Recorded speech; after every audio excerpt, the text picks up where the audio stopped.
इस वीडियो के लिए रिसर्च करते वक्त मेरा इतना सर दुखा है ना, किस किस टाइप के वाहियात सीरियल्स बन रहे हैं और हर एक सीरियल में लड़कियों के साथ ये 5 चीजों में से एक ना एक तो होता ही है।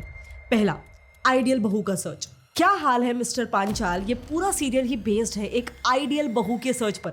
इसमें लड़के की माँ को संस्कारी, खूबसूरत, इंटेलिजेंट, घरेलू और खाना बनाने वाली एक पंचगुनी दुल्हन चाहिए, जो उनको मिली भी, लेकिन एक लड़की में कहाँ, इतने गुण कहाँ मिलेंगे। इसीलिए माँ ने अपने बेटे की शादी 5 अलग अलग लड़कियों से करवा दी। हे भोले, अब मेरे लल्ला के लिए आप ही ढूंढो पंचगुनी दुल्हन। एक बहू की खूबी 5 में मिली। पॉलीगैमी, इतना सीरियस टॉपिक कितना हंसी मजाक में निकाल दिया है ना। फिर मेरे आंगन में जैसे हर दूसरे सीरियल में आइडियल बहू को हमेशा रसोई में एकदम परफेक्ट भी दिखाया जाता है। इस सीरियल ने तो एक पूरा एपिसोड ही बना दिया है रिया की पहली रसोई। तुम्हारे पापा के लिए भी यही बनाती थी? हाँ, इतने साल में, मतलब बेचारे यही खाते थे इतने साल। ये ऐसी काली रोटी तो हमने कभी जिंदगी में नहीं देखी बेटा। ऐसी रोटी, तुम ऐसी रोटी रोज ऐसे तुम कैसे खा कैसे सकते हो इसको बेटा? तो माय क्वेश्चन इज कि इन सीरियल्स में एक आइडियल बहू को हमेशा ऐसे क्यों दिखाया जाता है कि वो अपनी सास, ननद और अपने हस्बैंड को ही खुश करने में लगी रहती है। धूप निकल आई है, वॉशिंग मशीन से कपड़े सूखे नहीं ना, सिले के सिले ही रह जाएंगे। मैं अभी कर देती हूँ माँ। लेकिन हाँ, दूसरी बात, वही सास और ननद हर सीरियल में बहू की जिंदगी की सबसे बड़ी विलन होती है। ये चालाक लोमड़ी जैसी लड़की इस घर की बहू नहीं बन सकती। इतना तो मुझे बता दीजिए कनक भाभी, आपको मुझसे इतनी नफरत क्यों है? क्योंकि तू नौकरानी से बहुरानी तो बन गई, पर तेरी औकात अभी भी नौकरानी वाली है। ये इंडियन सीरियल्स का सबसे हिट फॉर्मूला है। तीसरी बात, extra marital affairs, Indian serials का दूसरा सबसे हिट फॉर्मूला। बरसों से 2001 से लेकर आज तक जमाना जहां इतना आगे निकल चुका है, लेकिन इनका अभी भी यही चल रहा है, कभी सौतन कभी सहेली। एक आदमी है, उसकी 2 बीवियां हैं, अब देखो कैसे दोनों एक दूसरे से लड़ते रहेंगी सिर्फ ताकि उनका हस्बैंड उनको 2 मिनट के लिए अटेंशन दे दे। पिछले साल रिलीज होने वाली शैतानी रस्में सीरियल में तो हीरो की माँ ही उससे कह रही है कि सिर्फ एक रस्म के लिए दूसरी शादी कर ले, और ये भी कहती है कि तू चिंता क्यों कर रहा है, काम हो जाने के बाद वापस पहली वाली लड़की से शादी कर लेना। हम ये नहीं कह रहे हैं कि निक्की के साथ परमानेंटली शादी तोड़ लो, हम बस ये कह रहे हैं कि जैसे ये सब ठीक हो जाएगा फिर से शादी कर लेना। मतलब चल क्या रहा है। चौथी और सबसे इंपॉर्टेंट चीज, हर एक सीरियल में देख लेना, लड़कियों को हमेशा एकदम डम दिखाया जाता है, जो कंप्लीटली अपने हस्बैंड पे ही डिपेंडेंट होती है। अब देश की नंबर 1 टीआरपी वाली सीरियल अनुपमा को ही ले लो। इस सीरियल का सेंट्रल थीम ही ये है कि एक बेस्ट हाउसवाइफ कैसे अपने पति और उसकी फैमिली की हमेशा सेवा करती रहती है। एक दूसरे काफी हाई टीआरपी वाले सीरियल ये रिश्ता क्या कहलाता है में तो एक कैरेक्टर है रूही, जिसके लाइफ का अल्टीमेट गोल ही है हीरो की वाइफ बनना। सीरियसली वो खुद ही अपने मुंह से कहती है, मेरा सिर्फ एक ही सपना है, रूही अरमान पुधार बनना। और मेरी ख्वाहिश है कि जिंदगी का हर एक लम्हा मैं तुम्हारे साथ बिताऊं, मिसेस रूही अरमान पोद्दार बनकर। और फिर इसके आगे वही 2 लड़के एक लड़के वाला प्लॉट है, जिसमें मसाला लगाने आ जाती है उनकी विलन सास, जो कहती है हमारे यहाँ नियम है कि हमारी बहुओं की दुनिया घर के 4 दीवारी की तक ही सीमित रहती है। अब तुम्हारी जिंदगी इस घर के नियमों पर चलेगी। यहाँ की बहुओं की दुनिया घर की 4 दीवारी तक सीमित है, समझी? और ये सब कुछ मैं आपको इक्के दुक्के सीरियल्स दिखा के नहीं बोल रही। इंडियन टीवी सीरियल्स पे एक्सटेंसिव रिसर्चेस हो चुके हैं, जिन सब में सारे रिसर्चेस में एग्जैक्टली यही 5 बातें बताई गई हैं। इन सारे रिसर्चेस के लिंक्स मैं नीचे डिस्क्रिप्शन में ऐड कर दूंगी, ताकि अगर आपको चेकआउट करना है तो आप कर सकते हो। लेकिन you will be surprise to know कि ये घर फोड़ू सीरियल्स, जिनमें औरतों को या तो बेचारी अबला नारी या सीधा एकदम एक्सट्रीम एक डायन बता दिया जाता है, लेकिन इन सीरियल्स की शुरुआत तो एक्चुअली में हमारे समाज में औरतों को एम्पावर करने के लिए की गई थी। इनफैक्ट सीरियल्स ही नहीं, पूरी एंटरटेनमेंट मीडिया इंडस्ट्री ही नेशन बिल्डिंग, देश में नेशनलिज्म को प्रमोट करने का एक जरिया हुआ करती थी। तलवार का बदला तलवार और खून का बदला खून। बट इसके बाद डेली सोप्स यानी कि इंडियन सीरियल्स के इतिहास में एक ऐसा टर्निंग पॉइंट आया, जिसके बाद there was no U turn. उस एक पॉइंट के बाद से ये इंडस्ट्री वुमेन एम्पावरमेंट से हमेशा के लिए सास बहू और साजिश में उलझ के रहेगी। बट बिफोर अंडरस्टैंडिंग दैट, अगर आप एक फ्रीलांसर हो, एक स्मॉल बिजनेस ओनर हो या फिर एक सीरियल एंटरप्रेन्योर हो, इन सब में एक प्रॉब्लम कॉमन है। किसी भी बिजनेसमैन को एक साथ काफी सारा काम जगल करना होता है। सबसे पहले तो सेल्स पे ध्यान देना होता है कि कहीं कोई कस्टमर या फिर अपॉर्चुनिटी हाथ से छूट ना जाए।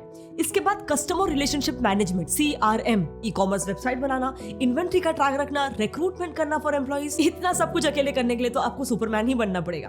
बट विद ओडू आपका तो पता नहीं, लेकिन आपकी कंपनी सुपरमैन जरूर बन जाएगी। ओडू से आप अपने लिए 5 मिनट्स में सिर्फ 4 सिंपल स्टेप्स को फॉलो करके एक ई कॉमर्स प्लेटफॉर्म बिल्ड कर सकते हो स्क्रैच से, और अपने प्रोडक्ट्स को ऑनलाइन भी सेल कर सकते हो। कस्टमर्स के ऑर्डर्स को ट्रैक करना है और फॉलोअप्स लेना है तो ओडू के CRM एप्लीकेशन से ये भी हो जाएगा। प्रोफेशनल इनवॉइसेस इशू करना हो और आपको खुद मैनुअली पेमेंट्स का ध्यान नहीं रखना है तो ओडू के इनवॉइसिंग ऐप से आप प्रोफेशनली बिलिंग कर सकते हो। और तो और अब ओडू AI यूज करके आप अपने बिल्स को भी इजीली मैनेज कर सकते हो। न्यू स्टाफ हायर करना है तो आप ओडू के रिक्रूटमेंट ऐप से एम्प्लॉइज के फर्स्ट इंटरव्यू से लेकर ऑनबोर्डिंग तक सब कुछ इसी एक एप्लीकेशन से कर सकते हो। है ना इंटरेस्टिंग? प्लस ओडू पे आपको first application life time completely free मिलता है फॉर अनलिमिटेड यूजर्स। उसमें भी होस्टिंग और सपोर्ट कंप्लीटली फ्री है। So definitely check out Odoo. मैंने उसका लिंक नीचे डिस्क्रिप्शन में ऐड कर दिया है। Now let's come back to our topic. साल 1915 ये वो साल था जब ब्रिटिशर्स को भारत पे राज करते हुए 150 साल के ऊपर हो चुके थे और पूरे भारत में व्हाइट सुप्रीमेसी, अंग्रेजों का इतिहास हमसे महान है, और आर्यन इन्वेजन थियोरी, यानी कि जो ये बताता था कि हम पे हमेशा वेस्ट से आए हुए लोगों ने ही हम पर राज किया है। ये दोनों भी नैरेटिव्स तभी बहुत ज्यादा फैल चुके थे। अब इस भ्रम को तोड़ने के लिए लोगों को हमारा महान इतिहास बता के उनमें एक सेंस ऑफ नेशनल प्राइड, देशभक्ति का एहसास जगाने की जरूरत थी, और वो काम किया देश के इंडियन सिनेमा ने। Dada Saheb Phalke, also known as the father of Indian cinema, ने ही हमारे देश में सिनेमा की शुरुआत की थी। इनके मूवीज जैसे कि राजा हरिश्चंद्र, लंका दहन जिसमें रामायण की कहानी बताई है, और श्री कृष्ण जन्म जिसमें भगवान कृष्ण के जन्म की कहानी बताई है, ये सारे मूवीज एंशिएंट इंडियन हिस्ट्री पे बेस्ड थी, जो दादा साहेब ने देश में चल रहे वेस्टर्न सुप्रीमेसी के वेव को तोड़ने के लिए और वेस्टर्न एजुकेशन में पड़े हुए हमारे इंडियंस के सामने हमारे इतिहास, हमारे कल्चर और ट्रेडिशंस की असली सच्चाई लाने के लिए उन्होंने ऐसी पिक्चरें बनाई थी।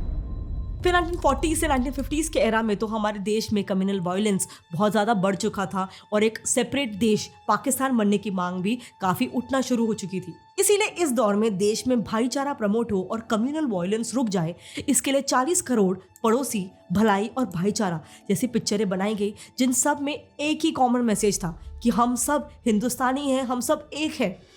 एंड ऐसे अगर आप देखोगे तो काफ़ी सालों तक चला। मतलब 1960s में भी जब इंडिया इंडो चाइना वॉर हार गया था, तभी भी देश का मनोबल बढ़ाने के लिए हकीकत जैसी पिक्चरें बनाई गई, जिसका एक ही मैसेज था कि हमारा भारत एक पीस लविंग कंट्री है, जिसने अपनी घमंड की वजह से किसी दूसरे कमजोर देश पे कभी आक्रमण नहीं किया है।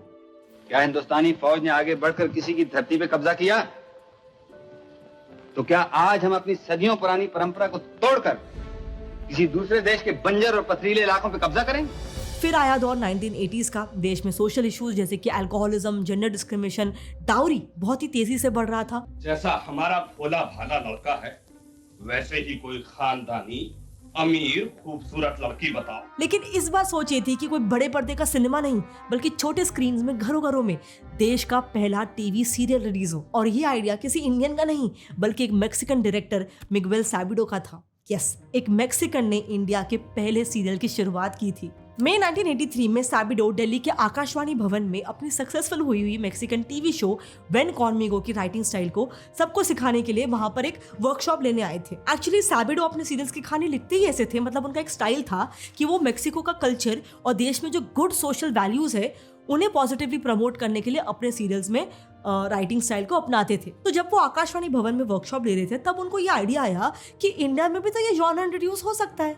इसीलिए वो तुरंत तभी की पीएम इंदिरा गांधी जी से मिले और उन्होंने ये पूरा कॉन्सेप्ट एक्सप्लेन कर दिया। इस आइडिया को सुनकर पीएम बहुत खुश हो गई और उन्होंने तुरंत इस प्रोजेक्ट पे काम करने के लिए परमिशन दे दी। और कुछ ऐसे 1984 में हमारे देश का सबसे पहला सीरियल हम लोग ऑन एयर हुआ। ये स्टोरी एक आम मिडिल क्लास फैमिली की थी, जिसके कैरेक्टर्स हर एक एपिसोड में किसी ना किसी सोशल प्रॉब्लम से लड़ते थे, और फिर एपिसोड के एंड में फेमस एक्टर अशोक कुमार सारे इंडियंस को एक सोशल मैसेज देते थे। जैसे फॉर एग्जांपल इस सीरियल का पहला ही एपिसोड में बताया है कि उस फैमिली की बड़ी बेटी पढ़ना चाहती है, लेकिन फैमिली उसको जबरदस्ती शादी करवाने के उसके लिए पीछे पड़ी होती है। मुझे आगे पढ़ने नहीं दिया, नौकरी नहीं करने दी। अगर शादी ही मेरे लिए एक लौता रास्ता है तो वो सब दहेज चुकाते ना, जो मर्द पर घूमते हैं। और इसीलिए इस एपिसोड के अंत में अशोक कुमार इंडियंस को समझाते हैं कि बेटियों को पढ़ने दो ताकि वो खुद अपने पैरों पे कल को खड़ी हो सके। तो देखा आपने, इस परिवार की बड़ी बेटी पढ़ना चाहती है, अपने पैरों पर खड़ा होना चाहती है, लेकिन माँ बाप जैसे तैसे उसकी शादी करना चाहते हैं, जबकि दहेज के लालचियों को खुश कर सकना उनके बस की बात नहीं है। इसके बाद मिड 90s के दौर में तो ऑलमोस्ट हर दूसरे सीरियल का थीम वुमेन एम्पावरमेंट पे ही बेस्ड था। जैसे उड़ान, इस सीरियल का सेंट्रल थीम ही ये था कि कैसे कल्याणी सिंह मेहनत करके IPS ऑफिसर बनती है। लड़की को इतना कमजोर बना के बड़ा क्यों किया? ना कोई हुनर, ना कोई तालीम दिलवाई जिससे कि वो मुश्किल पड़ने पर खुद अपने पांव पे खड़ी हो सके। सिमिलर कॉन्सेप्ट पे ही बेस्ड सीरियल्स की एक लंबी लिस्ट है, आप खुद ही देख सकते हो। इसे भी मैं नीचे डिस्क्रिप्शन में ऐड कर दूंगी सारे रिसर्चेस के साथ। सो माय पॉइंट इज कि सीरियल्स की शुरुआत भी हुई थी एक अच्छे इंटेंशन से और मिड 1990s तक ये चीज कंटिन्यूड भी था।